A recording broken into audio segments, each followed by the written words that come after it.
Aqui tá dizendo que tá ao vivo. Aqui tá dizendo que tá. Tá funcionando. Eu tenho medo de cortar de novo. Mas você vai ficar segurando assim o tempo inteiro? Ah, sim, né? Não, né? Vamos colocar em algum lugar que se apoie isso. Pô, já começou, só pra te avisar.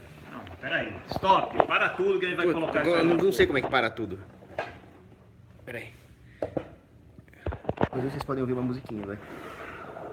Andei nos caminhos do mundo, sem poder encontrar a verdade. Sou um pobre andarilho nos caminhos da saudade. Fui de costas para... Aqui tá bom, vai. Tá? É. Fui de costas para o mundo e de frente para o além. Vamos deixar ali. Tá. Muito bem. Agora sim, eu sou o Paulo Cogos e este é o Cristiano Quioca. Fala, Um dos pessoal. maiores anarcocapitalistas do Brasil, fundador do verdadeiro e antigo Instituto Ludwig von Mises, que agora o verdadeiro se chama Instituto Vai Rothbard. me arrumar aqui. E ele é também um dos maiores entendedores do futebol raiz, que nós costumávamos conhecer nas nossas infâncias, que costumava encantar vários públicos, principalmente com cenas lamentáveis, coisas das quais nós vamos ter saudade, juiz ladrão, porrada é solução. E esse tipo de coisa tem acabado. O futebol tem se tornado cada vez mais cuck, cada vez mais servindo como uma plataforma para uma agenda progressista. O que está acontecendo com o futebol? Eu não tenho conhecimento para isso. Estou muito longe. Então, humildemente, vou entrevistar aqui um grande expert que vai nos explicar o que está acontecendo com este outrora viril esporte. Bom, deixa eu antes fazer uma pequena correção na introdução.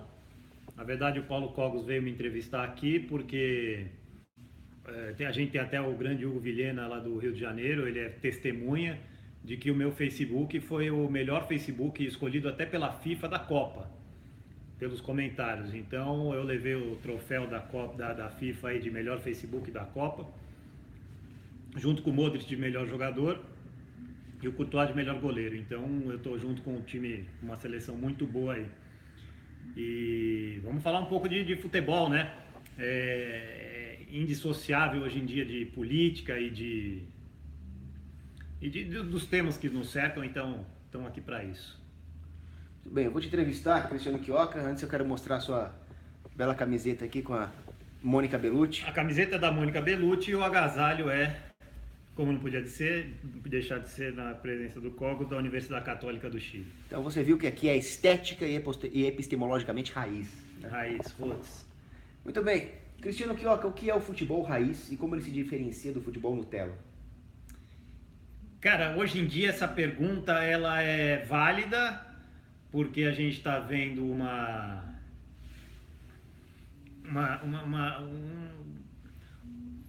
está acelerando de uma forma veloz aí uma modificação no futebol como a gente estava acostumado a conhecer. Eu sou muito, o meu conhecimento ele é muito forte assim no futebol noventista, que foi realmente uma geração maravilhosa do Brasil, era um time fortíssimo de 94, 98, 2002, quer dizer, é uma sequência, não é sempre a mesma geração, mas é uma sequência aí que tem membros nas 3 Copas que o Brasil ganhou, meu futebol noventista. Mas se você for remontar o futebol raiz, ele é muito diferente do futebol raiz que a gente pega dos anos 80, 90, que é o que hoje se chama de futebol raiz. Então, o que a gente está vendo hoje em dia já é uma massificação completa do que é o futebol. Então, os conceitos aí, raiz, Nutella, tal, um cara de 1900, quando começou o futebol, ele pode achar o futebol de hoje a maior Nutella do mundo. Ou o futebol dos anos 90, 80, a maior Nutella do mundo. Então, a gente pode remontar dos primórdios e eu acho sempre importante fazer essa revisão histórica para entender a natureza das coisas, né? Por que as coisas estão desse jeito? A gente tem que entender como elas eram. Então a gente volta lá no começo, tal, de como eram formados e o que é de verdade o futebol raiz. E por isso que eu sou um grande fã do futebol uruguaio, apesar de ser um nível baixíssimo, é só peladeiro e chutador de canela. Mas ele tem uma essência que eu só encontro semelhança no futebol inglês e no futebol argentino também. É engraçado você pegar aqui a raiz, vamos falar de raiz, são os clubes sociais, que esses clubes basicamente eles eram da elite e de alguns, e depois a gente tem um movimento operário fazendo seus clubes também, mas os clubes eram membros da elite que se uniam para fazer esporte, não necessariamente futebol. E se você pegar Montevidéu, se você pegar Buenos Aires e Londres, qual a semelhança que guarda essas cidades? O urbanismo delas é moldado pelos clubes esportivos. Então, você vai lá em Montevidéu, você tropeça em clube. Em Buenos Aires, você tropeça em clube. Ele tem a verdadeira raiz identitária. As pessoas moravam num bairro, para você ter um campo de futebol, para você ter uma piscina, para você ter uma quadra de basquete, para você ter um ambiente esportivo, primeiro, você vai fazer sozinho isso aí, você vai ser o bobo da corte, né? O dono da bola sempre. Então não, você divide esse custo com os seus vizinhos para ter uma área que você pratique o esporte quando você puder. Então essa é a essência do clube. O Rio de Janeiro é muito assim também. O Rio de Janeiro, São Paulo, as cidades ocidentais, elas têm muito dessa característica, e principalmente aqui na América do Sul. Então você tem em Rio de Janeiro, São Paulo, Montevidéu, Buenos Aires, um pouco de Santiago do Chile, Assunção um pouco menos. Então o Cone Sul ele tem muito disso. O Rio de Janeiro, eu costumo dizer que a raiz dele é uma das escolas mais charmosas que tem, que os bairros, os clubes de subúrbio, cada um representando o seu bairro, ele guarda uma semelhança com Montevidéu, com Buenos Aires, até com a Inglaterra. Então basicamente é isso. A raiz são jovens de elite se juntando dentro dos seus bairros e fundando clubes para atividade. Então a raiz do futebol ela é identitária. É a rua de trás contra a rua da frente, a rua de cima contra a rua de baixo, é a quinta D contra a quinta C. O futebol ele tem essa rivalidade local, essa identidade local, e é assim que começou o futebol. Então hoje é muito esquisito quando você vê, depois da massificação, principalmente da explosão das telecomunicações, das TVs, você vê o cara que mora lá no interior do Cabrobó do Ceará que torce pro Flamengo. Não faz sentido. Isso não faz sentido nenhum, isso é Rede Globo pura, projeto dos anos 80, que a Rede Globo tomou o Flamengo como ponto de partida para fazer isso daí. Depois, com a opulência de São Paulo, eles trocaram o Flamengo pelo Corinthians. Então hoje você vê aí a massificação em cima do Corinthians. É o time da Globo. Eles têm, lógico, o plano B, é sempre Flamengo e Corinthians aí que eles revezam, e isso é uma questão pura e simples mercadológica. Ele fala, o jogo do Corinthians dá 30 pontos de audiência, e se você colocar ali Santos e Palmeiras, vai dar 22. Então, puramente mercadológico essa tomada de decisão deles e essa modelagem atual do futebol. Então, se você for pegar a raiz do futebol, realmente ele é muito identitário, ele é de bairro, de clube, então é até engraçado, né? Porque você pega aí o que a gente viu nessa última final da Copa do Mundo, muita gente falando, a Croácia é fascista, e a gente ia ali, são a torcida antifascista, os antifas do São Paulo, antifas do Palmeiras, todos unidos, falando, não, se você pegar, como é que o cara torce pro São Paulo e não desenvolve uma raiz identitária, que é muito do argumento fascista, né? É o nacionalismo. É lógico que já é uma distorção da verdadeira característica identitária, mas é uma incoerência ainda maior você ser São Paulo antifascista, porque você está tirando a característica identitária, que é a verdadeira característica raiz do futebol. Então é basicamente por aí, se você for fazer assim, raiz e Nutella, sim, antes da massificação e mais, antes da popularização do futebol, era um esporte puramente de elite, como todos os esportes eram. Esporte não é para quem tem que ganhar a vida, tem que ir para trabalhar. Esporte era coisa de playboy, de gente rica que tinha tempo para perder, né? Leisure time. A massificação necessariamente acaba sendo um subsídio à custa de alguma coisa. Sem dúvida nenhuma. As consequências da massificação, e ela não é estática, né? Ela vai mudando ao longo do tempo para abarcar cada vez mais mais gente. O pobre não é abarcado pelo desenvolvimento do mercado, mas pela distorção do significado do que é o esporte, do que eram os clubes, né? Sem dúvida nenhuma. A economia de mercado, se você for ver uma economia livre de mercado, como ela moldou o urbanismo de muitas cidades, quando as pessoas voluntariamente se associavam para fazer clubes para praticar esporte, ela é muito interessante, porque você vai falar, ah, não, mas então os pobres estariam alijados para sempre, isso daí. Muito pelo contrário. O enriquecimento, o clube é uma coisa muito da classe média, então o enriquecimento geral que a economia de mercado propicia, ela ia, e como estava fazendo, como era o caminho natural de todos o desenvolvimento urbano e social, todos enriquecidos. Estamos ao vivo. E eu acho que deu uma cortada. Repete essa parte. Deu uma cortada aqui. Repete isso que você falou. Bom, não sei onde parei, mas basicamente eu estava dizendo que o desenvolvimento que a economia de mercado propicia geraria cada vez mais classes médias e associações voluntárias de clubes para todo lado. Então, a gente volta sempre para aquilo, né? A economia de mercado não é uma empresa produzindo um produto massificado, ao contrário, é uma coxa de retalhos gigantesca com milhares de empresas, como seriam com milhares de clubes. E o que a gente está vendo hoje, pelo menos eu acompanho muito, porque a gente, por coincidência, eu e o Paulo Cogos, nós somos sócios do clube que deu origem ao São Paulo Futebol Clube, ainda na era amadora, quando o futebol se profissionalizou no Brasil. Os membros daquela época do clube decidiram não participar da profissionalização e os sócios que queriam continuar com o futebol profissional fundaram o São Paulo. Então, eu acompanho muito o dia a dia de clubes, assim. E os clubes sociais, eles de uma certa forma, eles estão morrendo ou encolhendo muito. A gente está numa ilha aí que o nosso clube ainda goza de uma saúde de vida associativa muito grande, mas a maioria dos clubes está encolhendo demais em todo lugar.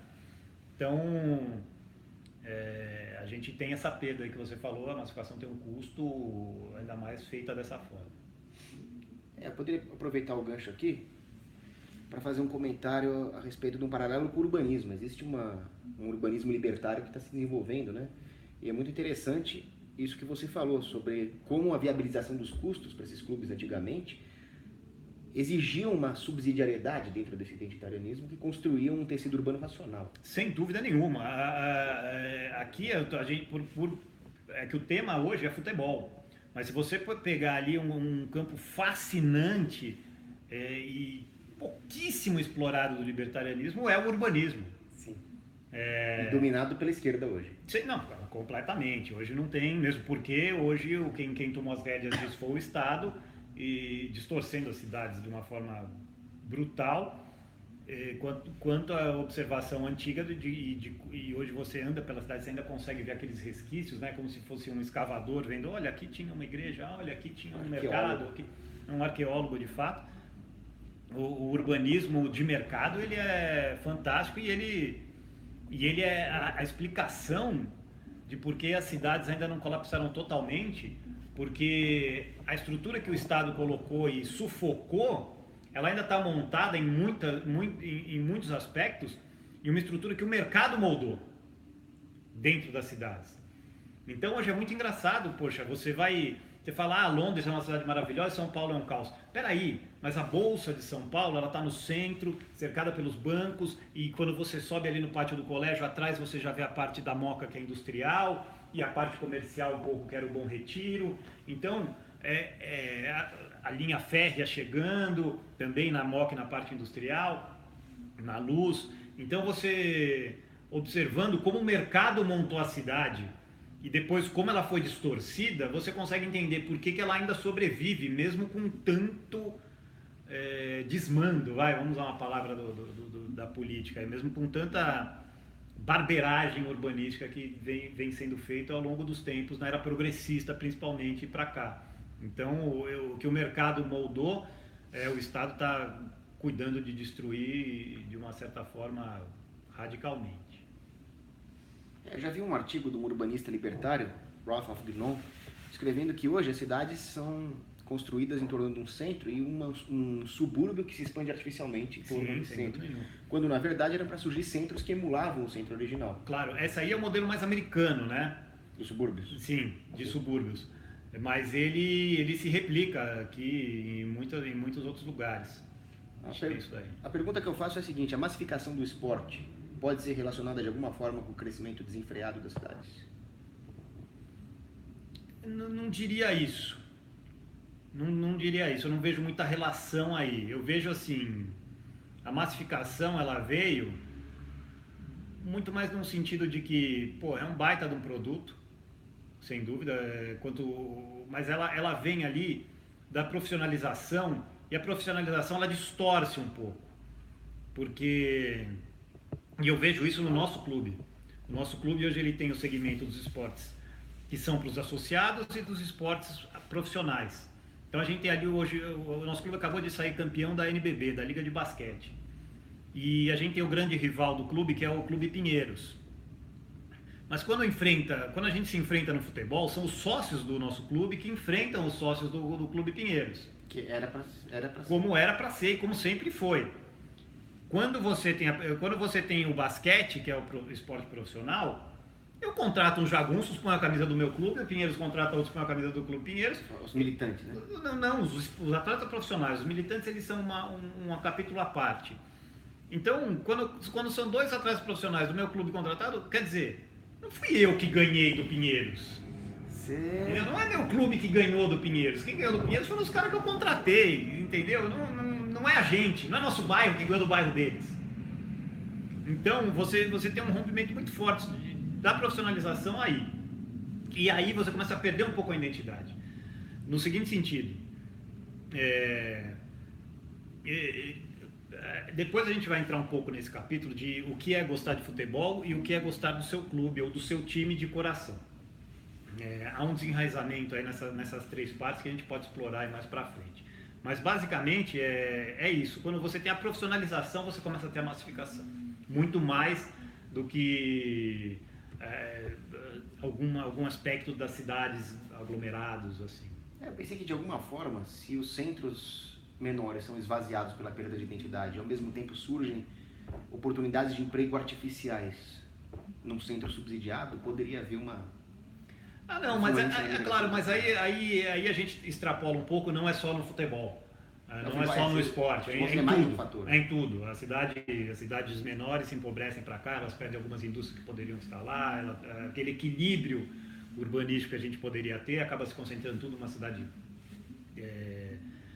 uma megalópole como São Paulo, e esvaziando os outros centros. E as elites metropolitanas ditando agendas para o interior é uma das tragédias modernas. Sem dúvida nenhuma. É um dos grandes problemas que a gente tem. A galera aí que eu não sei nem se o Olavo ainda cita muito o Mário Ferreira dos Santos, eu confesso que eu não acompanho muito, mas o Mário Ferreira dos Santos ele tem muito isso, a cidade versus o campo. Ele tem uns 3, 4 artigos sobre isso que são maravilhosos e você consegue perceber nisso que a gente citou aqui. Agora, Cristiano, fala um pouco da história da sua desilusão com o futebol, que culminou, como você escreveu no seu Facebook, com a final dessa Copa. Cara, é uma série de fatores aí. É passo a passo, né? Primeiro, eu era São Paulino porque meu avô também era, então torcia que nem um louco, aí ia em jogo e tal, mas viajava para ver jogo, toda essa coisa. Mas aos poucos eu fui vendo que realmente, primeiro, não havia assim... A torcida ali, ela era feita de gente que não tinha a mesma paixão que eu. Eu era alucinado pelo time, acompanhava ali a história, fazia tudo. E eu percebi assim que era uma coisa que o futebol... O presidente do Atlético Paranaense, recentemente, numa entrevista, ele meteu a real para mim. Ele devia ter metido a real, é uma coisa que eu já tinha percebido, mas recentemente na entrevista ele meteu a real para muita gente. E para o meu grupo de amigos do colégio, que ainda são aficionados de futebol e tal, no grupo de WhatsApp, quando eu mandei aquele entrevista, os caras falaram, tem razão. Ele falou, o produto futebol não é para os apaixonados. O produto futebol é para o torcedor casual, é para o público ocasional, é para o público massa mesmo. O apaixonado não tem espaço no futebol, a gente não faz o produto do futebol para o apaixonado por futebol. Isso sim é uma consequência da massificação. Gente do céu, quem assiste futebol pela Globo, o Kleber Machado já é repórter da Globo há 20 anos, talvez, 15 anos, ele era da Gazeta, foi para a Globo. O Kleber Machado repete em toda a transmissão como funciona a regra do impedimento. Isso está errado. Pelo amor de Deus, eu não aguento mais ouvir. Porra, quando eu era criança jogando no fraldinha e tal, eu já sabia, entendeu? Porra, quando você acompanha... E aqui a gente tá falando do futebol, que é uma coisa que pouca gente percebe isso daí. Ele tá falando ali para macaco, pra gente, pra porta. Pra gente que não acompanha futebol, não tem, então toda vez ele repete aquelas coisas. Então isso foi me desanimando um pouco. Falei, porra, isso aqui, cara, não é pra mim esse produto que eles estão fazendo. E o Globo Esporte é um negócio para criança que chega da escola e está almoçando e vê, é um bobismo, eles infantilizaram a coisa que eu gostava. Então ali eu comecei a perder, assim, na massificação. Foi a massificação mais que me tirou da paixão. Falei, puta, mataram a minha paixão, então não tem mais do que eu gostava. Ela é muito diferente do que eu gostava antes. Esse tipo de coisa, claro, é um interesse comercial, e de fato destrói muito da essência da coisa em si. A gente fala do futebol que é mais difícil de perceber, como eu estava dizendo, mas pô, a galera que curte Fórmula 1 raiz, cara, aquilo não é produto para Rede Globo, para TV aberta, para qualquer um. Aquilo é um produto específico para um nicho de mercado, para gente que gosta daquilo, e quando você massifica aquilo, fudeu. Isso tem a ver com essa mentalidade maldita da democracia, de que tudo é para todos, tudo pode ser aproveitado por todos e até produzido por todos. Exatamente, isso aí sim. Nós temos uma perda de excelência em tudo. Isso é um subproduto da democracia, e não só dela, mas como da concessão de frequência hertziana. Você concede aquilo, é um oligopólio, né? Um monopólio, oligopólio. Eles têm é como se fosse o sistema bancário, o sistema monetário. Dentro daquela linha, daquela fronteira, vai ser só essa moeda e só esses bancos vão poder multiplicá-las. Na TV é a mesma coisa. Dentro daquela fronteira, só nós podemos retransmitir, propagar a onda difusora. Então a Rede Globo, a SBT, Manchete, Bandeirantes, é o 2, 4, 5, 7, 9, 11, 13, são os únicos canais permitidos aí na TV aberta. Eles têm o oligopólio da transmissão ali. E dentro disso, eles passam o que eles quiserem para esse povo todo. É engraçado que na Argentina é mais quebrado o espectro é mais quebrado. Então ali você tem a TV do Racing, você tem a TV do Boca, você tem a TV do Independiente. Então eu, como São Paulino, eu não ia querer ver o Kleber Machado pela milésima vez falando da regra do impedimento. Não aguento mais. Eu não ia querer ver, tudo que eu já sei. Seria muito mais específico se a gente tivesse de fato um livre mercado de espectro de TV. Essa massificação ela seria muito mais contida, o produto seria muito mais especializado para o público apaixonado, muito mais difundido. Talvez não fosse essa exuberância financeira que é, talvez, mas seria um produto muito mais apurado. É a mesma coisa, você está fumando um Coíba ou você está fumando um Marlboro. Pega, põe um do lado do outro e a gente conversa. Seria um monte de Coíba, Partagás e Romeu e Julieta e outros tantos charutos contra Marlboro classificado. É isso que é o futebol hoje, é o Marlboro contra essa extrema qualidade de outros tabacos aí. Você me lembrou uma vez de um post sobre os subsídios que a Ambev recebe na taxa de juros que eles pagam para contrair empréstimo. E é por isso que só tem cerveja da Ambev e as artesanais sumiram do mercado. Exatamente. Agora a gente está vendo um revival aí de artesanais, mas a superregulação deixa eles muito restritos. E nós somos chamados de elitistas, né? Isso que me dói. Não, exatamente. Você fala, mas se você mesmo falou que o futebol era um esporte de elite, claro, mas uma hora, com o enriquecimento, todos seriam elites. É o que a gente fala, a produtividade libera o humano libera o homem para o lazer, né? No final nós temos duas opções, ou todos serão elite em alguma coisa, ou todos serão massa plebeia em tudo. Claro, basicamente é isso. Então, e a gente tá falando, o futebol raiz seria as cidades fracionadas. Até nas cidades do interior você não tem mais. Quem aqui, eu não sei como é, eu confesso que outros estados eu não conheço bem, mas quem é aqui de São Paulo, pelo menos da minha idade, ainda pegou muito isso. O carnaval era nos clubes do interior. E os clubes do interior, eles eram os clubes da elite do interior, tal. Você tinha o saudoso lá de Indaiatuba, que a gente ia muito, esses clubes do interior. E hoje os times do interior, eles são projetos do município. Estatal é a cidade que banca, num estádio municipal, que é uma maçaroca de concreto. Então você tem aí uma desvirtuação completa do que eram os clubes do interior e do que viraram os times do interior. Inclusive esses estádios são atentados contra a estética. Sem dúvida. Não, assim, primeiro que é uma investment monumental, você botar um estádio de 60 mil pessoas em Ribeirão Preto, sei lá, a cidade tem 800 mil pessoas. Cabendo. Entendeu? Você tem 10% da cidade. Você tem um grande come-fogo lá, que é o clássico local. A própria Campinas conseguiu se livrar um pouco disso. Você tinha o Brinco, que era do Guarani, e o Moisés do Lucarelli da Ponte. Não teve um estádio municipal ali. Conseguiu se salvar um pouco disso. Mas o resto aí de cidade interior é tudo uma maçaroca de concreto gigante. Você fala, mas o Morumbi teve subsídio estatal, senão você teria... O Rio de Janeiro é o exemplo mais claro disso daí. Até hoje o Flamengo não tem um estádio. Quer dizer, ele tem, que é a Gávea, que é aquele estádio para 5 mil pessoas daquele bairro. O Rio de Janeiro ele é super segmentado em República do Ipanema, Império de Botafogo, entendeu? Você tem o Rio de Janeiro, ele é uma cidade que seria muito bem dividida, assim. Então a sede do Botafogo infelizmente penhorada, aí você tem o estádio do Fluminense, as Laranjeiras, super charmoso, que é dentro do clube social, já com as famosas vidraças ali. Então o Rio de Janeiro é mais emblemático ainda que São Paulo nesse sentido.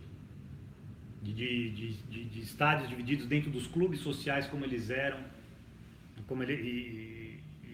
e quando você vê um Maracanã gigantesco feito por um projeto nacionalista de 1950 para ter a Copa, você começa a desvirtuar completamente o grande estádio.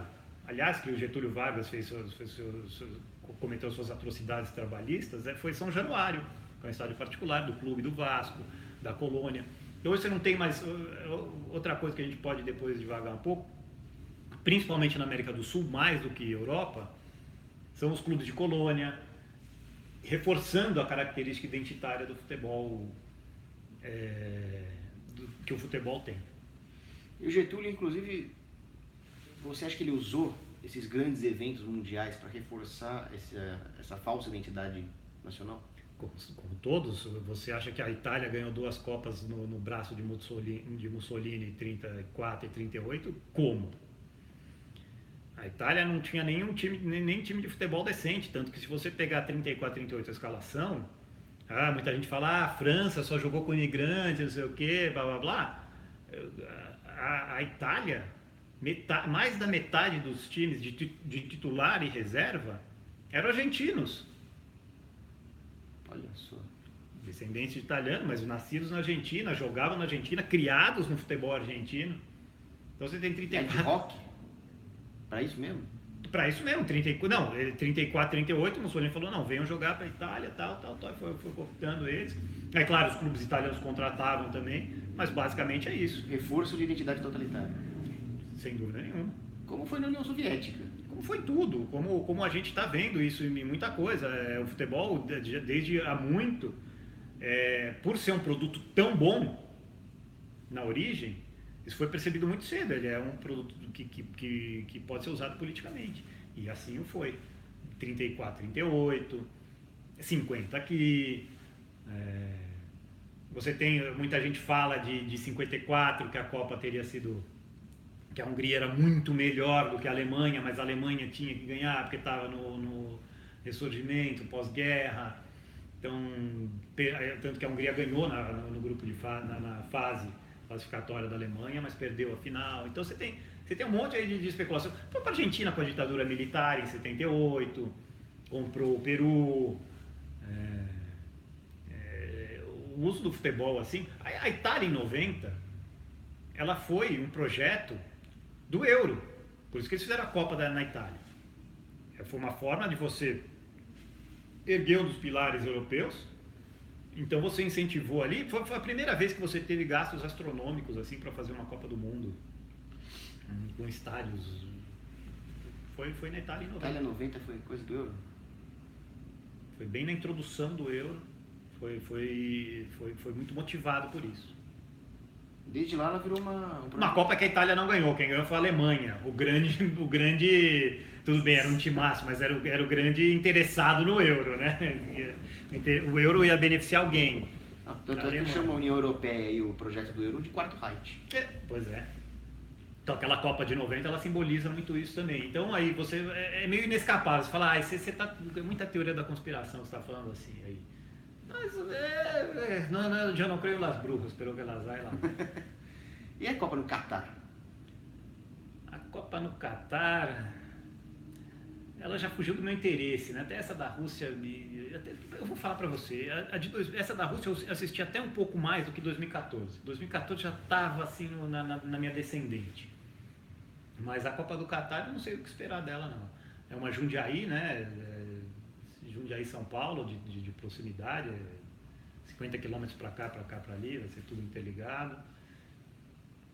Cara, como eu falei, a Europa já é um país, já é um continente islâmico, né? Grande parte aí. Eu odeio ouvir isso, mas é verdade. Então você já vê aí para onde estão direcionadas as forças, né? Agora já é um projeto mais global, né? Sim. Porque o Catar, onde tem rodada a Doha, todo encontro do novo ano mundial, é ali. Sim, sim. E é um país muçulmano também, que também. É um dos novos queridinhos do progressismo. Exato. Aliás, o que você achou dessa final aí, França e Croácia? Bom, eu vou falar assim, é claro que eu estava torcendo para a Croácia, mas a França é um grande time. Sem dúvida nenhuma. Eles têm ali, para quem é São Paulino vai pegar a referência, eles têm um Mineiro e Josué ali naquele meio campo ali, que qualquer time que tem dois médio volantes... O Brasil, de 94, era Mauro Silva e Dunga. Para passar ali, mano, tinha que ser craque de bola e ninguém passava. Eles têm ali o Matuidi e o Pogba, ou o Kanté e o Matuidi, eles têm três caras ali, porque o Brasil de 94 também, hein? Ele tinha Mauro Silva, Dunga e Mazinho. Mazinho era lateral de origem, sabia jogar bola, mas era de contenção também. É time que é muito encardido. E quando você tenta e não passa, eles destroem jogada. Mas o jogo em si se mostrou muito bom. A Croácia surpreendeu demais. O resultado eu achei injusto, mas a França era um grande time de futebol. Mereceu. Pelo conjunto da obra. Mas desde 98 eu tenho um certo cisma, principalmente com a França, e a Espanha nunca tinha sido campeã, nem a Holanda, porque é um problema. E aí a gente vai voltar no que a gente estava falando de futebol raiz e futebol moderno. Se você for ver os campeões até 98, Uruguai, Brasil, Itália, Alemanha, Argentina, Inglaterra, até lá, todos têm campeonatos de clube forte.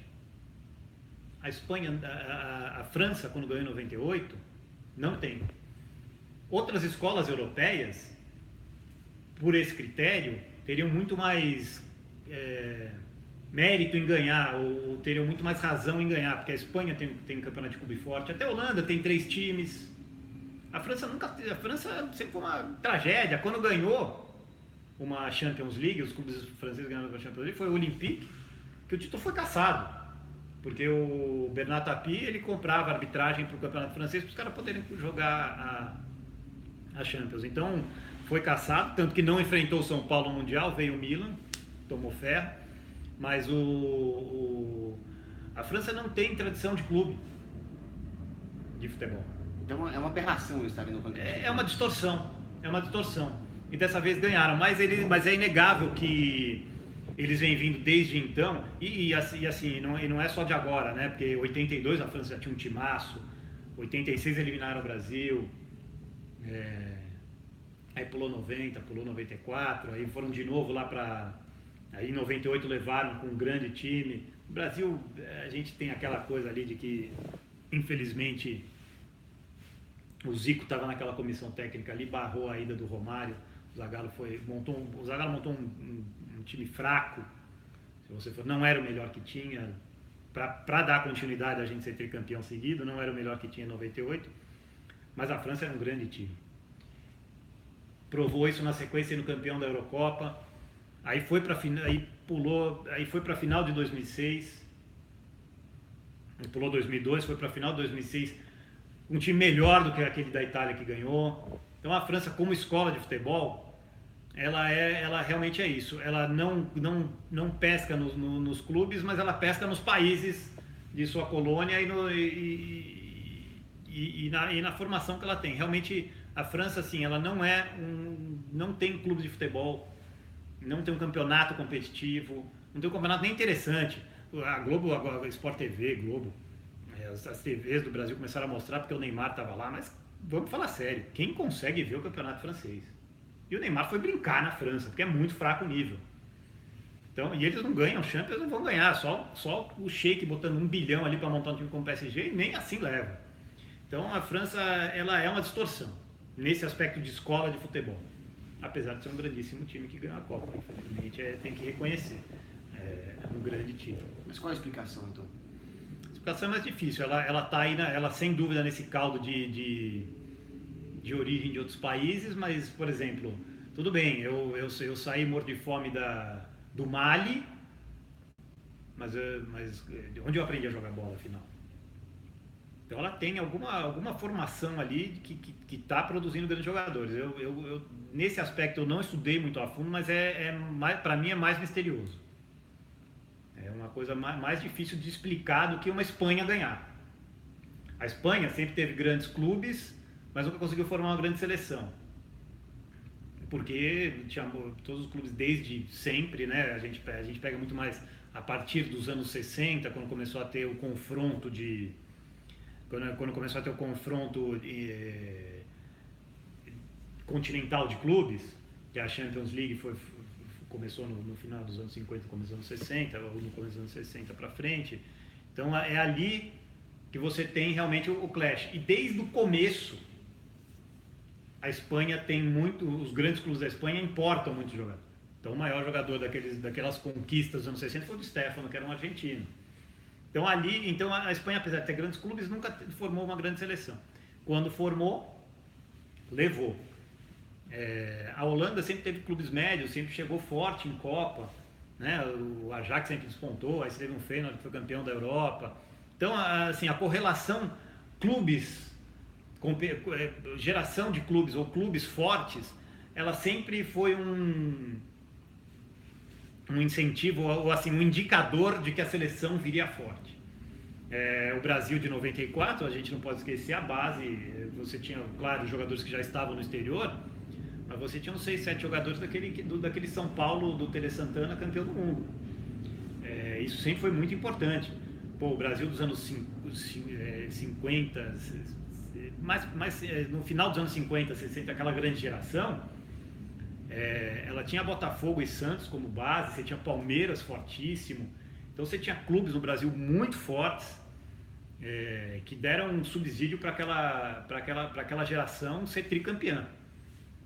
Então você pega jogadores do Pelé do Santos, Carlos Alberto do Santos, Zagallo do Botafogo, você tinha Jairzinho, então fornecia muito jogador muito bom para clube. Então sempre quando você tem clubes fortes, um campeonato de clubes fortes, você já sai com uma base interessante para a sua seleção.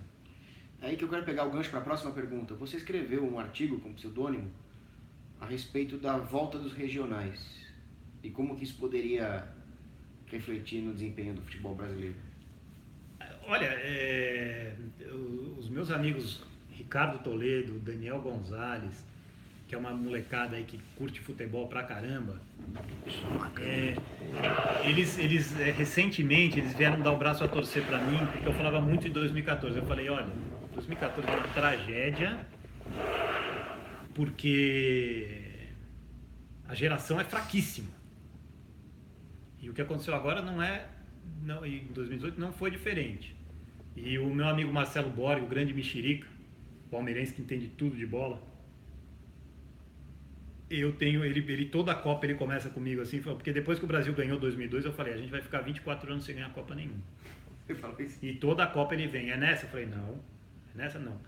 E essa percepção eu tenho... Então vai ser 2026. Eu acho difícil, porque você não vê muita mudança no quadro, mas essa percepção eu tenho exatamente por isso. Eu quando moleque, eu sempre fui contra o regional, sempre desprezei regional, eu sempre achei, não, temos que ser campeão brasileiro, da Libertadores, Mundial, não. E aí eu percebi que eu estava muito errado, e essa percepção eu comecei a ter daquela época para cá, de 2002 para cá, ou até um pouco antes, né? Nos anos 90 foram matando regionais para dar prioridade a um nacional longo. Porque, quem é de São Paulo, criado nos anos 80 e assistia a futebol, a gente via na TV a final do Campeonato Carioca. A Globo mostrava pra gente a final do Campeonato Carioca. Então, os regionais eles tinham um peso que eles iam até o meio do ano, e a outra metade do ano era o brasileiro.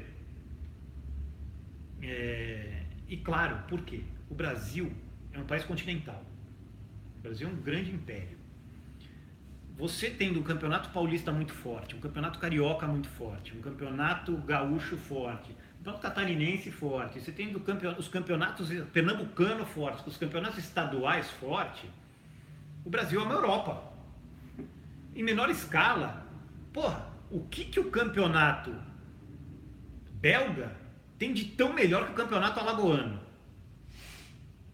Então nós seríamos uma espécie de seleção da América lusitana. Exatamente. Da América lusófona. Exatamente, nós somos a seleção lusófona, da América lusófona. Como se a Europa tivesse uma seleção europeia. Como se a Europa tivesse uma seleção europeia. Então, assim, você tendo os campeonatos regionais muito fortes, cada vez mais fortes, você teria... Você era municiado, o técnico... Tanto que você, ao mesmo tempo que acontece esse fenômeno que eu falei, de você tirando espaço e deixando os regionais hoje, eles estão relegados a uma pré-temporada, minimamente são dos 2 primeiros meses do ano, e olha lá, e os times jogam como pré-temporada mesmo. Quando você tira os 6 meses que eles tinham, joga para 2 e ainda desprestigiado, e joga para um brasileiro só, você matou esse poder continental que o futebol brasileiro tinha. Então, ao mesmo tempo que acontece essa diminuição do regional, você pode perceber nos anos 90, nas mesas redondas, nos programas de esportivos, antes, a escalação ou a escolha de uma seleção brasileira, de quem ia para a Copa, gerava brigas homéricas entre a imprensa do Rio e a imprensa de São Paulo. Por quê? Porque cada um puxava a sardinha para o seu lado, porque eram escolas diferentes. Hoje você tem tudo uma coisa só. Hoje é a seleção do Brasil, a seleção brasileira, porque o campeonato é o brasileiro. Mas antes não, o regionalismo na escolha da seleção, ele era fortíssimo, preponderante. As discussões iam muito assim, mas só convocou porque é carioca, só convocou porque é paulista, mas como é que um técnico gaúcho vai dirigir a seleção?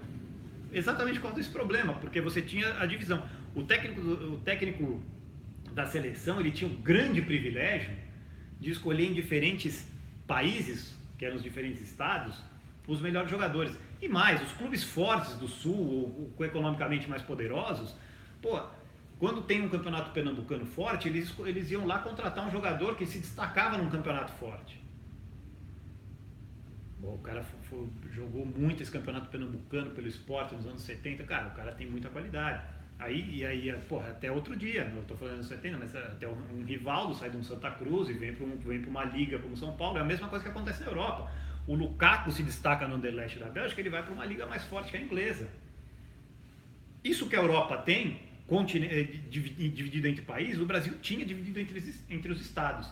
E quando você mata, então faz assim, mata o campeonato belga, mata o campeonato holandês, mata o campeonato português, mata os campeonatos menores.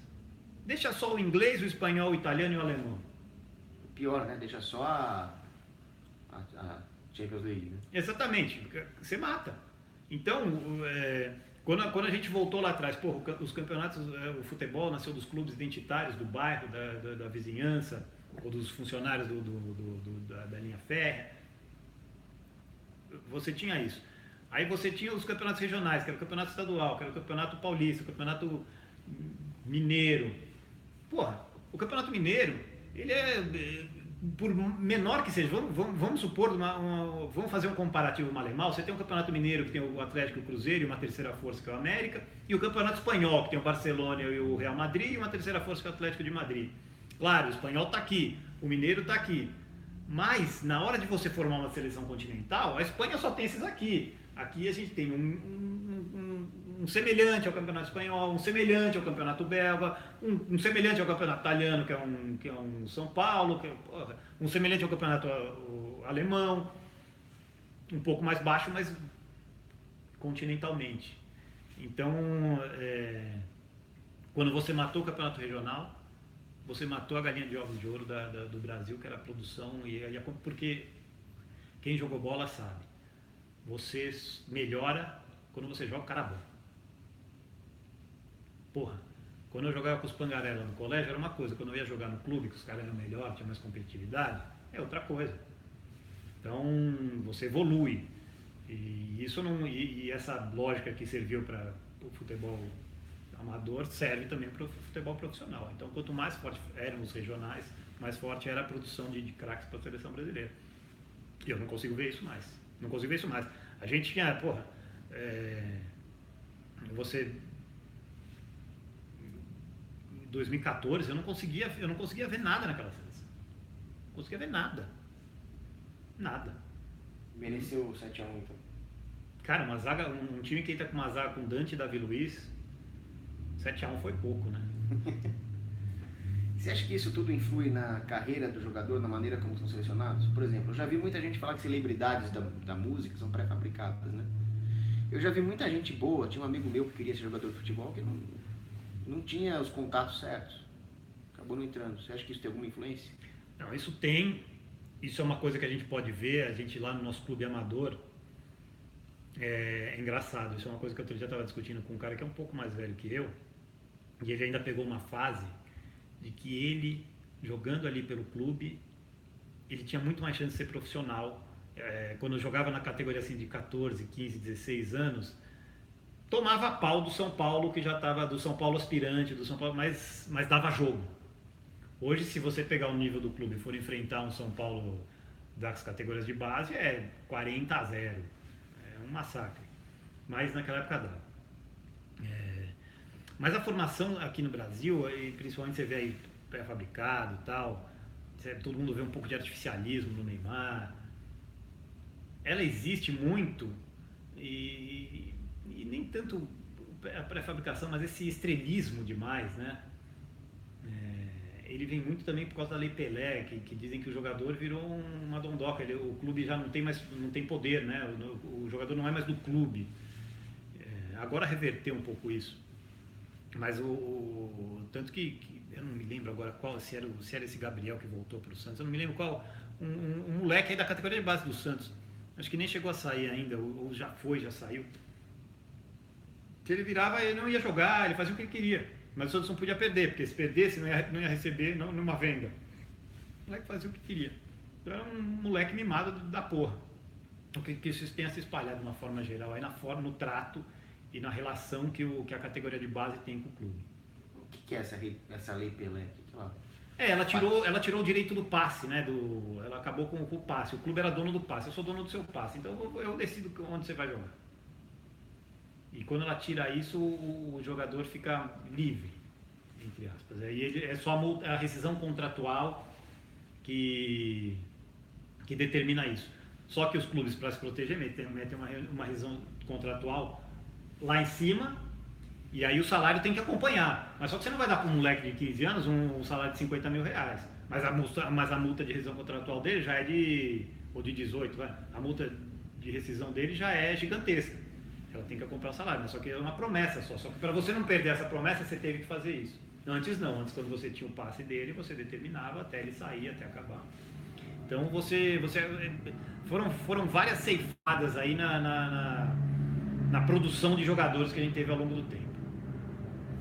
A perda de identidade, a falta de competitividade dos campeonatos locais, a lei do passe, você tirou o compromisso que o jogador tinha que provar para poder ter uma oferta boa para que interessasse para o clube. Então você tem um monte de fator aí que vai minando. Então eu não vejo muito, eu vejo realmente ruim a situação aí do Brasil. É claro que a gente ainda é uma potência porque a gente ainda é um país continental, ainda tem a massificação, ela gera interesse, mas eu vejo esse interesse cada vez menor do futebol em si, como produto. Meu tio avô, que inclusive eu sou São Paulino por causa dele, ele me deu a primeira bola de futebol, que era uma bola do São Paulo, eu tinha 4 anos, e ele foi jogador profissional, o nome dele era Gibi. Agora, o time dele era um time de operários do Tatuapé. Ele trabalhava como operário na fábrica. O Juventus da Moca, ele é o time operário das fábricas do Conde Crespi.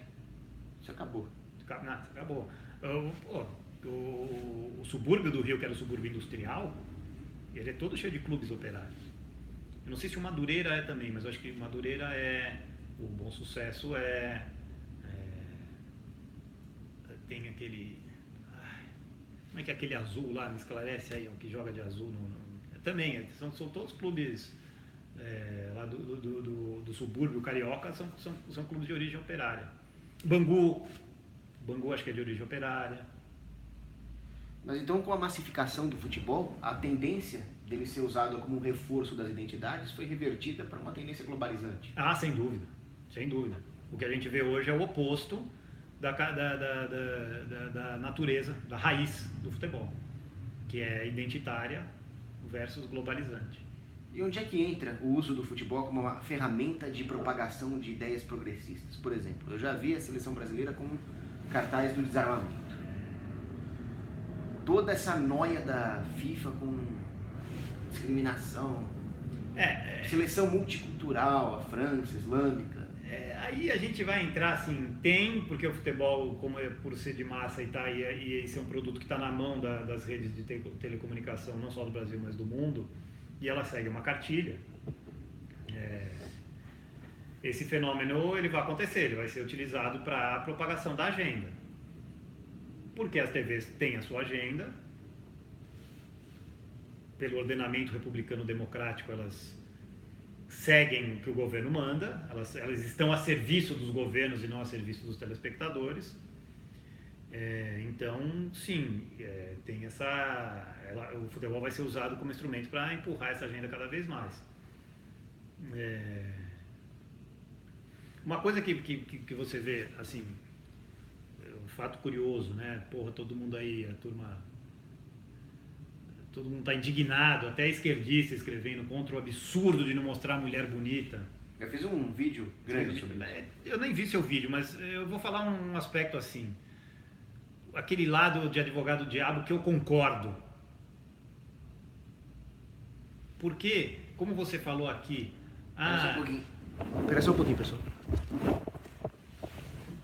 Não, mas eu concordo pelo seguinte ponto, não pela mulher bonita, mas por essa coisa de ser democrático e todo mundo participar e todo mundo fazer parte da festa.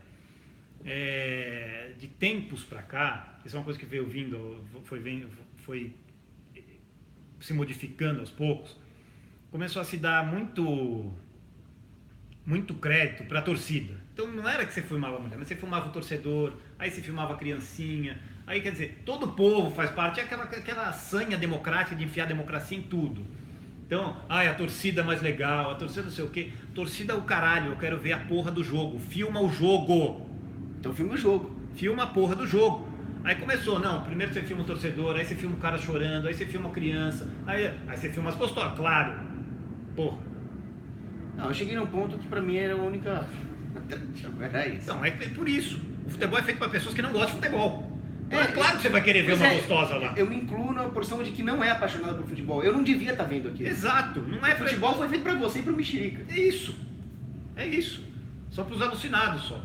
Esporte é uma coisa para os aficionados. E aí vai ver uma coisa que hoje os caras falam, pô, mas você é São Paulo e você não é. Eu discuto muito, eu gosto de brincar com meus amigos que no grupo de WhatsApp e tal. E nação, palmeirense, corintiano e tal. Aí teve agora, recentemente, o Corinthians deu um baile no Palmeiras. Eu falei, porra, quem gosta de futebol aqui? Todo mundo, né? Eu falei, porra, então vocês acharam animal o Corinthians ganhando do Palmeiras. Nem fudendo, caralho, não sei o quê. Não, porra, se você gosta de futebol, você tem que aplaudir quando um time melhor ganha do seu. Você não tá ali, você tem que aplaudir o jogo, o jogo bom, bem jogado. Eu falei, quer saber, né? Todo mundo chegou à mesma conclusão do grupo. Eu gosto de futebol, caralho, eu gosto do meu time. Eu gosto do Palmeiras, eu gosto do Corinthians, eu quero que esse futebol se foda. Entendeu? Então, ganha com um gol roubado de mão. E aí você vê, a característica identitária do futebol, ela não tem como morrer. Não tem como morrer. Ela tá ali, eu gosto do Palmeiras, eu não gosto de futebol. Se o Corinthians dá um baile, tiver um time melhor, se o melhor jogador do mundo tiver, se o Zidane estiver no Corinthians, eu quero que se foda o Zidane, o jogo dele, o caralho, eu quero que foda-se. Entendeu? Então, as pessoas não gostam de futebol. E hoje eu sou um cara, hoje eu perdi tanta paixão, nem o São Paulo eu gosto mais, que eu gosto de ver um jogo bem jogado e pronto. Mas com isso são extirpados os dois tipos de elite, né? A elite que aprecia o futebol técnico, que entende de bola, e a elite local que aprecia o seu time. As duas acabam sendo extirpadas. Sem dúvida, não há espaço para esse tipo de coisa como massificação. Então realmente a gente vê aí. Agora. E é enfiado goela abaixo de quem não gosta de futebol também. Não interessa, está massificado, você.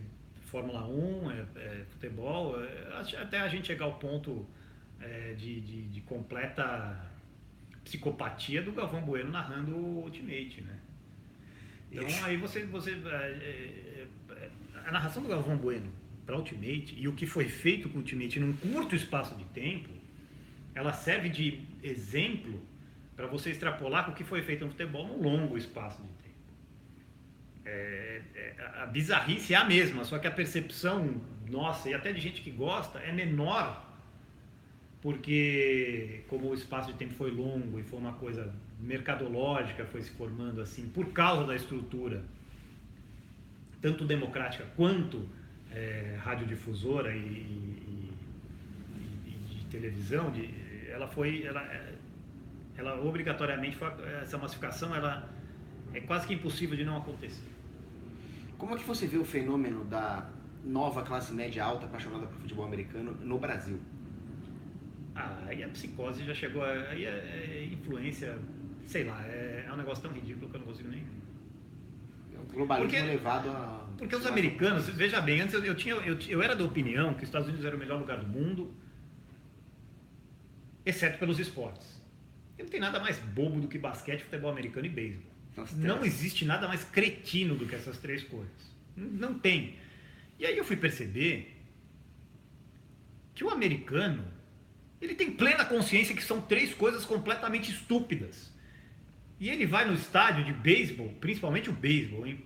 Beisebol, futebol americano e basquete, para beber e comer. Sem dúvida. É isso. Para se sair da mulher, para manter casamento. Tem que ter uma buffering zone. Se livrar um pouco da sogra. Para se livrar um pouco da sogra. É uma válvula de escape. A gente vai lá, come, bebe. A gente vai no bar, assiste. Foda-se, o jogo demora 1 hora, é parado pra caralho. O jogo é um saco. Foda-se, quanto mais demorar, quanto mais os caras ficarem enrolando aí, melhor. Mais eu bebo, mais eu como, mais eu me escapo. Os americanos têm plena consciência disso. Pelo menos uma grande maioria que eu conheço, assim, conversa e fala, não, realmente. Não tem como você não dormir se você não beber, não comer e não tiver com a galera. Não tem como. Se você assistir um jogo de futebol americano inteiro, se você assistir um jogo de beisebol inteiro, você é Você tá mal, você tá doente, você não tá bem. É possível fazer o que você faz com futebol, você chega sozinho em casa, liga a TV e vê um jogo de futebol. Coçando o saco, é impossível. Então, assim, e quando isso vem pra cá, você vê, pô, realmente... essas são as verdadeiras cenas lamentáveis. Boa, excelente frase. Saudade daquelas brigas do Cantona, né? Eric Cantona. Não, era bom. Aí, porra, claro, noventista que sou, porra, eu gostava pra cacete, né? Você pega aí... Batendo no hooligan. Não, e mesmo os anos 80 pra mim foram fabulosos. Você tinha Serginho Chulapa, já era um futebol bem massificado, bem já sem identidade, assim, mas outra coisa que eu pego muito é assim, porra, você pega os números aí, são, não sei, 22 milhões de corintianos, 20 milhões de flamenguistas, 13 milhões de são paulinos, não sei, 15 milhões de palmeirenses, sei lá. Porra, cara. Pra que São Paulino mesmo, pra que corintiano mesmo, isso não tem. Quer dizer, isso é uma quem frequenta o clube, quem joga bocha no São Paulo, quem joga bocha no Palmeiras, quem faz remo lá no Flamengo, sabe? O meu avô reclamava disso, meu avô era corintiano. Essa galera não tem nada a ver com o clube, entendeu? Então, eu gosto muito de como os argentinos tratam isso. Os argentinos, você vai num jogo na Argentina, você tem ali a bilheteria dos associados, que são sócios do clube, e os simpatizantes. Essa palavra simpatizante, ela não é usada no Brasil, até pela conotação, porque senão você ia ofender esses 20 milhões e ia perder seu mercado. Porra, eu não sou simpatizante, sou torcedor, sou fanático, eu amo o clube. Não, cara, você não sabe nem onde é o clube. Você não sabe nem se o clube tem piscina, se o clube tem xadrez, se o clube tem tênis. Você não sabe nem você não mora na cidade, você nunca passou, nunca ninguém da sua família sequer ouviu falar do clube. Eles sabem o que é Corinthians. Não sabe. Os ingleses, mano. Não sabe nada disso, não tem relação nenhuma de identitarismo com o clube. É que, meu pai era palmeirense, então eu sou. É isso, basicamente, que a gente tem hoje. Então você tem os simpatizantes. É engraçado porque a gente sempre vê que o público que consome futebol ele é muito baixo. Você tem os torcedores assim e os simpatizantes, que é um clube que consome muito pouco futebol. Que é o público que vai ali, vê na Globo, que quem quer atingir ali é o Itaú, é a Brahma, porque quer que o cara abra uma conta no Itaú e beba cerveja Brahma. Entendeu? É para pegar a propaganda da massa mesmo, é produto de massa para massa, para consumir produtos de massa. Então você não tem, o futebol assim, não é o gol que é só um detalhe, como zoaram o Parreira quando ele disse isso, né? Tiraram de contexto, né? Quando o Parreira disse o gol é só um detalhe. É o futebol que é só um detalhe, hoje em dia. O futebol é só um detalhe para todo o resto. Porra, mas eu gostava do detalhe, mas cada vez esse detalhe vai ficar menor, porque agora a gente tem que fazer um monte de coisa aqui. A gente tem que vender cerveja de milho, a gente tem que fazer banco, você tem que abrir conta no banco para massa, é isso. Tanto é que toda a Copa do Mundo são os mesmos caras, os mesmos bancos, as mesmas cervejas, o McDonald's. O mesmo narrador. Há 40 anos esse cara tá aí falando, meu. Pra tudo. Aliás, acho que não tem nada mais democrático que o Galvão Bueno narrando todos os tipos de esportes possíveis e imagináveis pela humanidade, né? O mesmo cara. Claro, mas exatamente, mas isso aí é sintomático e simbólico. O Galvão Bueno é uma puta voz. Isso é inegável. Mas ele fazendo tudo, todos os esportes, como é que o cara pode entender todos os esportes? Como é que ele pode falar a língua de todos os esportes? Não. É porque ele fala, não a língua de todos os esportes, ele fala a língua da Globo, da massificação. Você empacota o produto de um jeito. E ele é esse jeito de empacotar. Todo produto é o mesmo pacote. É o Galvão Bueno, são os comentaristas ao lado de todos os esportes. É assim. Eu só acho que a única coisa que você falou até agora que eu discordo é que eu não acho que o futebol é só um detalhe, mesmo nesse caso. Ele acaba sendo usado como uma ferramenta de psicologia de massas para fazer a população mergulhar em tudo isso e aí acabar aceitando todo o resto da agenda de massa e corporativista que é jogado neles. Uma coisa que o Lebon chamava de submersão de psicologia de massa. Você faz a pessoa se sentir parte de um grupo. Quer dizer, o cara não sabe futebol, ele não é o consumidor raiz de futebol, como você disse, mas ele se sente parte daquilo, ele se sente na obrigação de torcer pro Brasil na Copa, ele se sente na obrigação de gostar porque todo mundo está gostando e ele acaba se inserindo num grupo. Mas isso eu estou de acordo com você. Por que você acha que eles colocam uma mulher numa mesa redonda? É para as mulheres também sentirem parte. Perfeito. A mulher também consome propaganda de banco, também consome agenda, também consome cerveja, é mais um consumidor ali. Exatamente. Não é natural. Não é natural. As mulheres me desculpam, não é natural uma comentarista de futebol. Não é. Porra, tinha a Regiane Hitler naquele tempo, né, que ela da Gazeta cobria o Serginho Chulapa para fazer a questão de sempre estar pelado quando entrava no vestiário. E era uma puta sapata. Mas hoje em dia não é a loirinha, é não sei quem, não faz o menor sentido, porra, sabe? E fala com propriedade, você vai falar, porra, não dá pra falar com você que você é mulher, você vai preso. Não, e onde a mulher devia estar, tiraram Tinha as torcedoras nas cheerleader lá do Boca Juniors, que eram bonitinhas, e aí porque era machista tiraram. Mas também não tinha espaço para isso daí no futebol, cara. Ainda tem, acho que os clubes da Bahia ainda tem. Aqui no Brasil ainda deve ter isso daí. Mas, cara, cheerleader é um negócio americano, não dá para entender isso, mas... Não, mas então se você tirar porque é um negócio americano, tudo bem. Mas tirar porque é machista? Não, Aí já faz parte da gente. Mas assim, exatamente, eles colocam ali, isso aí não é porque, uma mina que entende pra caramba de futebol, ela vai fazer parte aqui da mesa. Não, é exatamente pra você, você tá massificando, é o produto pra todos. Aí a mulher que tá em casa, lá do marido, ela vê também, fala, a mulher também, a amiga, a filha, a irmã, não sei o quê. E você tudo calculado, né? É tudo calculado. Isso aí é claro, é assim que eles trabalham com métrica. Eu me lembro que quando eu comecei o Instituto Mises, antes do Instituto Mises, eu debati uma vez com o Luiz Erlanger, virtualmente ainda, por e-mail, porque discutindo exatamente o produto futebol e como a Globo estava mostrando ele.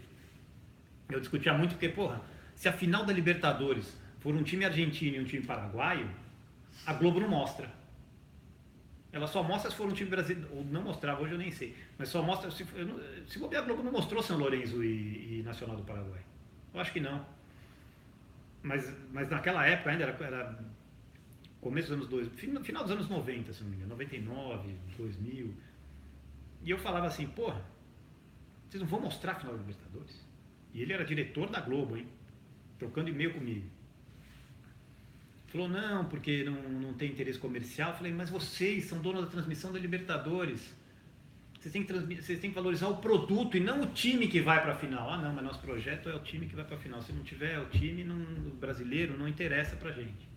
Porque a Globo tinha tomado um cambal, quer dizer, um susto muito grande quando o São Paulo foi campeão da primeira Libertadores. Ou reabriu esse mercado no Brasil. Nos anos 90, a Globo não tinha transmissão, quem transmitiu foi a TV Gazeta, que era uma parceria com a Rede OM. E, inclusive, o Galvão Bueno transmitiu pela TV Gazeta aquele jogo. O bordão de abertura daquele jogo até hoje é bem amigos da Rede OM. O São Paulo mostrou que o Brasil inteiro estava aficionado pela Libertadores da América. E a Globo não teve essa percepção. O time brasileiro não participa muito, não tinha muito interesse. E quando o São Paulo ganhou, foi uma... Tanto que eles pegaram o Galvão Bueno na hora de novo. A Rede OM, se não me engano, é do Paraná, né? Então o Galvão Bueno tem muita coisa lá de Galo, Paraná, então ele era ligado com a turma lá e estava na Rede OM. Ele pegou de novo o Galvão, pegou os direitos de transmissão da Libertadores, mas continuou com esse negócio. Se vai time argentino, paraguaio só para final, se não tiver brasileiro, a gente não mostra, não tem interesse. O torneio não interessa. Então, quer dizer, eles não valorizam o torneio como uma TV para aficionado valorizaria. Eles valorizam só se for o time brasileiro, para dar audiência, para a massa, para não sei o quê. Você acha que o fato dos americanos estarem gostando cada vez mais de futebol vai fazer com que eles distorçam mais ainda o futebol em prol da massificação? Eu acho que a submissão da FIFA para a agenda já é reflexo disso.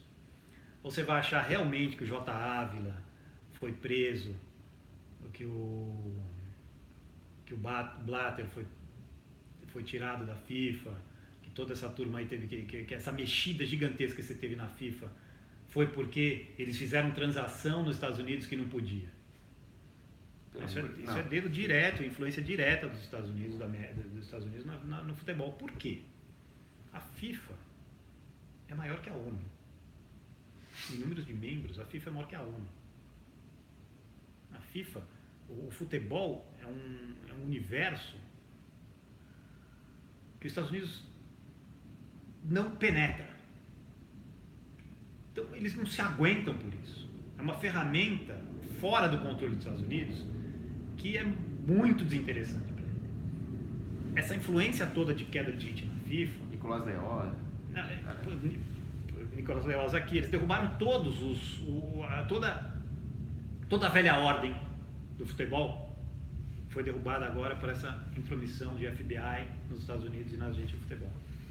Mais uma invasão americana. Mas essa é muito clara. E por quê? Tem petróleo na FIFA? Sabe quando se deu esse estopim? Sabe qual foi a gota d'água dos Estados Unidos? A escolha da Rússia como sede da Copa. Olha só.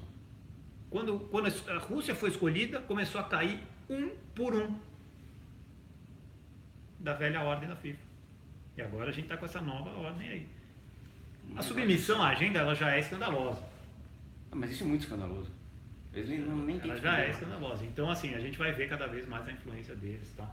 Existe um detalhe que eu me peguei outro dia, é aquela coisa que você lê, é mais inacreditável do que as coisas que acontecem no Brasil, porque ela aconteceu na América do Sul. Daqui a 5 ou 6 anos, só vai poder participar da Libertadores o time que tiver um time de futebol feminino profissional. Eu vi isso aí. A insanidade de você obrigar um San José da Bolívia a ter um time de futebol feminino é um negócio inacreditável, que o time vai se credenciar no campo, vai chegar na exigência e vai falar, você não pode ter um time feminino. Isso vai acabar com aquela capilaridade do regional de onde você tirava os... Mais do que isso, você vai ter primeiro um estouro de custo. Os pequenos clubes vão acabar. Até para um São Paulo é caro. Você manter um negócio que ninguém vê, ninguém quer ver. Ninguém quer nem saber. É caro. O técnico do time de futebol feminino vai ganhar o quê? Vai ganhar R$1.000? Não vai. Vai ganhar 10 pau. Vai ganhar 15 conto. Eu estou chutando baixo. Um time disso aí, o que é? R$250 mil por mês? Infraestrutura. Tudo. Disputar campeonato, tudo. Tá disparando os custos por um negócio que ninguém quer ver, não tem o mínimo retorno, não tem a mínima lógica, não tem a mínima plasticidade. Como eu dizia, né? Tem alguns esportes que eles não são marketáveis. Por exemplo, eu até hoje não entendo o hóquei. Você não consegue ver a bolinha. Não sabe se é gol ou não, tem que tocar uma sirene. É um jogo que você não consegue ver. Não dá para marketar um esporte desse. Você não torna ele vendável para o público. O futebol feminino, ele não é vendável para o público. Porque a plasticidade dele é grotesca. Eu não sei, por exemplo, ginástica artística masculina. Eu não vejo isso aí. Não dá para ver o cara. Não dá para ver o cara de colã com as bolas para o lado. Não dá. Isso para mim não é marketável também. Não é marketável. Então você tem assim... Ginástica artística é feminina, acabou. Isso. Exatamente. E futebol é masculino, acabou. Sim. Então, assim, uma cláusula dessa, de que cabeça surgiu? Como foi que introduziram o negócio? Sem dúvida. Tava numa reunião. Galera, a puta ideia que eu tô tendo aqui. Porra, para incentivar o futebol feminino, só vai poder agora time que tiver também. Aí todo mundo vai ter time de futebol feminino. A quem interessa isso? Qual é a cartolagem por trás? Inexplicável. Na queda do Nicolas Leoz passou um negócio desse. Agora, não que esses caras fossem santos, tudo bem, pô, futebol é dinheiro, é pra fazer dinheiro. Eles estavam no business do futebol. Você fala, mas ele é corrupto, ele cobrava pra seleção fazer jogo. Pô, e daí? Tem uma cobrava frase de quem? que... Meu? De mim, não. Tem uma frase que eu costumo dizer que é o seguinte: a acusação corrupto é considerado o pior dos crimes, mas na verdade é o menor. Ainda mais nesse caso, que são entidades privadas, tratando de interesses privados. Mas aí vai toda a discussão aí da interferência dos... A hora que começam a varrer os corruptos, pode ter certeza que vai entrar coisa pior no lugar. Pior, ainda mais nesse caso. Agora, eu queria te fazer uma pergunta. A deslatinização do futebol. Inclusive, ela sendo celebrada. A França foi o grande destruidor de seleções da América Latina. Não vai mais ter outra Copa na Argentina, outra Copa no Uruguai. Por que estão tentando alienar a América Latina do futebol?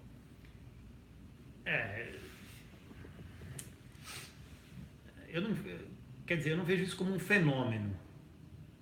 Eu vejo que tem muito problema aqui.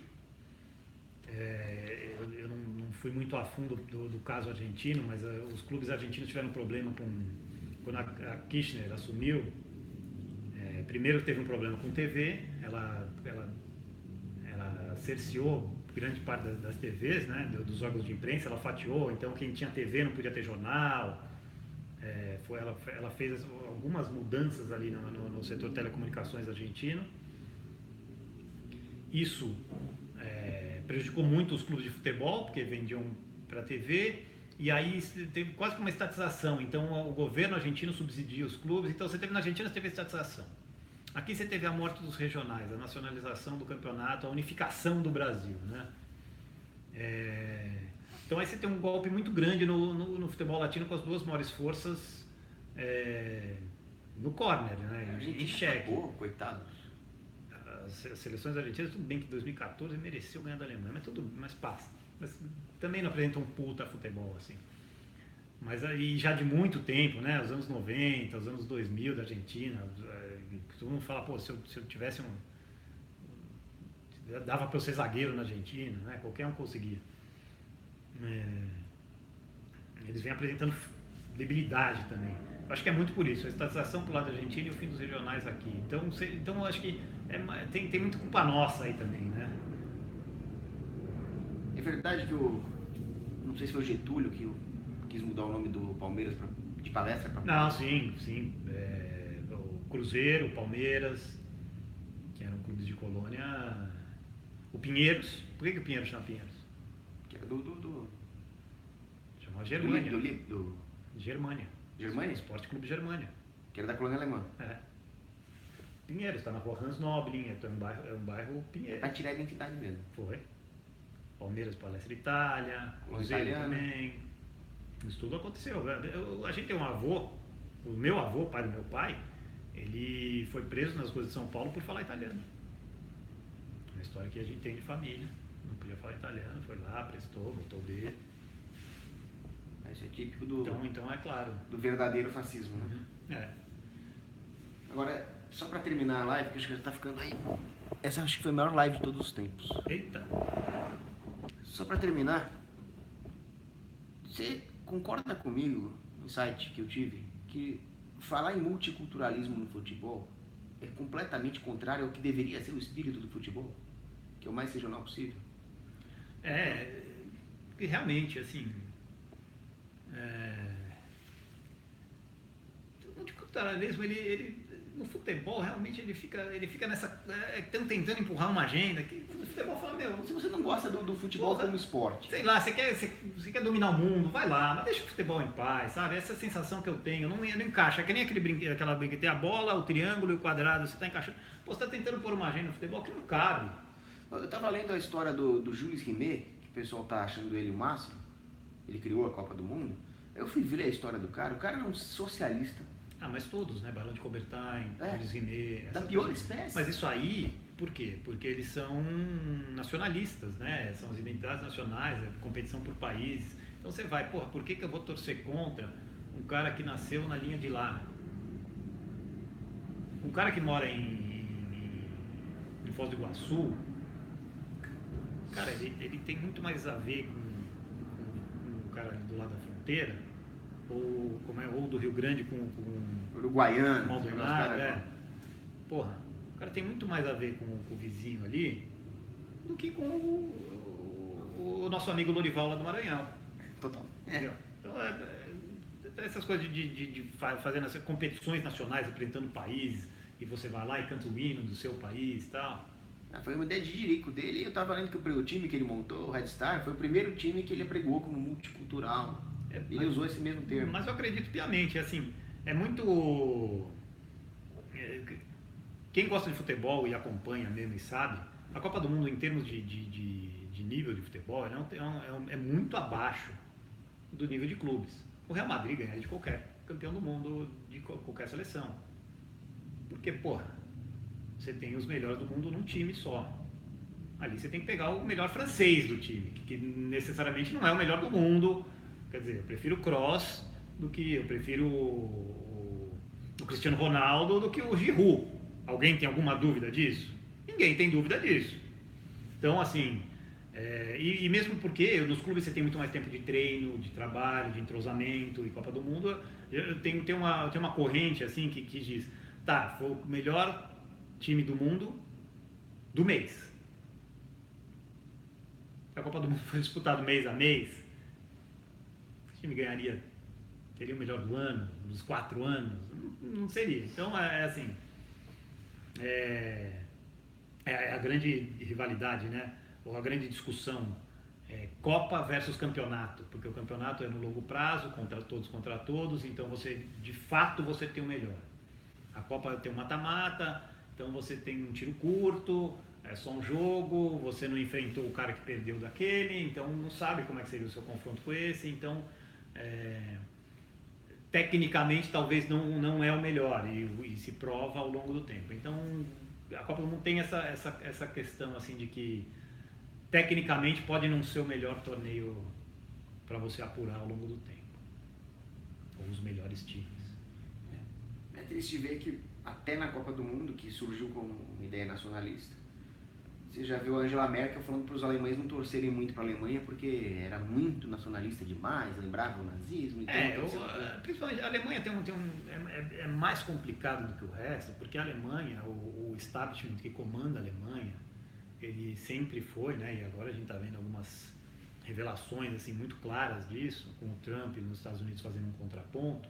O establishment que comanda a Alemanha desde o fim da guerra, ele é totalmente submisso e colocado lá pelo establishment mundial, pela ordem mundial, basicamente americana.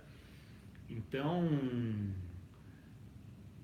o establishment tem essa função, essa missão dada pelos americanos de qualquer coisa que insufle, né, a identidade alemã tem que ser sufocada, tem que ser maneirada, tem que ser colocado, coloca um pano quente, um pano gelo aí, para acalmar. Então a Alemanha sofre mais com isso do que outros países, né?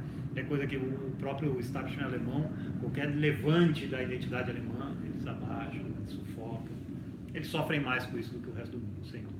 O que fizeram com a Croácia, né? Como o Japão. A TV japonesa é uma emasculação do japonês completa. É um negócio assim grotesco do que acontece no Japão. Que triste. São os que perderam a guerra, né? São os perdedores da guerra. Você vê aquele meme, né? Nunca abdique de um império. Você vê o tradicional império japonês virou um bando de otakus afeminados. Isso aí, é ridículo. Bom, mas aí a gente já acusando a Croácia de nazismo também. Bom, você quer fazer alguma consideração final? Libertarianismos. A gente tem que se livrar do unionismo para poder segmentar, fragmentar cada vez mais, e aí sim a gente vai se preocupar com o nosso clube do bairro ao invés de com a seleção lá de sei lá de onde. Vocês veem que realmente o Cristiano Quioca é um cara que gosta do futebol, puramente. Eu nem tanto, estava preocupado com as cheerleader do Boca Juniors. Mas assim, o meu último grande jogo, por incrível que pareça, aconteceu na Copa 2014, que foi Uruguai e Inglaterra, porque para mim são os dois países verdadeiramente do futebol, no sentido de que as cidades, principalmente as capitais, são moldadas e o urbanismo, a distribuição das cidades são moldadas pelo futebol. Os fields, né? Totalmente. O povo ama futebol, de verdade. Então, o último grande jogo foi aquele 2-1 para o Uruguai. Foi aqui no Itaquerão, eu não fui nesse jogo, mas foi meu último grande jogo no futebol. Bom, quero agradecer pela excelente entrevista, esclarecedora em muitos aspectos, aprendi muito, tenho certeza que os espectadores aprenderam muito também. Eu, assim como o Cristiano, estou completamente desiludido com a indústria de massa que se tornou o futebol, mas nos voltemos aos nossos interesses, e se vocês gostam de futebol, eu mesmo gosto de jogar um pouco no society, tenho saudades do meu avô que era corintiano raiz, que ia fazer natação no Corinthians. Voltem-se para os seus times locais, para o seu clube. Isso aí. Abraço.